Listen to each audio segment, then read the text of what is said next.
మాజీ మంత్రి యడ్లపాటి వెంకట్రావు 100ఏళ్ల జన్మదిన వేడుకలకు ముఖ్యమంత్రి చంద్రబాబు హాజరయ్యారు. ప్రస్తుతం సీఎం మాట్లాడుతున్నారు. గుంటూరు జిల్లా తెనాలి నుంచి ప్రత్యక్ష ప్రసారం ద్వారా చూద్దాం.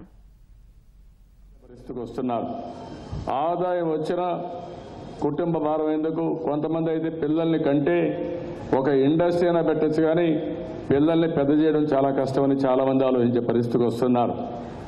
దీనివల్ల పాపులేషన్ జనాభా తగ్గిపోయి లేనిపోని సమస్యలు వస్తాయి. నేను ఒకటే మనందరిని కోరుతున్నా, భారతదేశ సంస్కృతి విలువలతో కూడిన సమాజం. ఇటీవల మనం కూడా మనీతో ఎక్కువ అటాచ్ అయిపోతున్నాం. డబ్బులు కావాలి, సంపద కావాలి, పేదరికం పోవాలి, జీవన ప్రమాణాలు పెరగాలి. అదే సమయంలో విలువలతో కూడిన సమాజం శాశ్వతం, ఆనందం ఇస్తుంది, ఆరోగ్యాన్ని ఇస్తుంది. ఆ విషయాన్ని కూడా మనం గుర్తుపెట్టుకోవాల్సిన అవసరం ఉంది. నేను అందుకని మీ అందరిలో కూడా అలాంటి ఆలోచన రావాలి.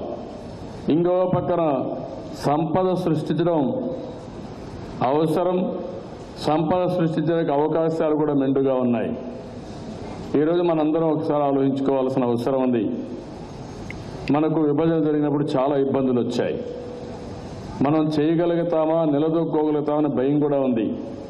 పింఛన్లు ఇస్తామా, మన పిల్లలకు ఉద్యోగాలు వస్తాయా, లేకపోతే మనం రాజధాని కట్టుకోగలుగుతామా అని చాలా ఆలోచనలు, బాధలు ఉన్నాయి.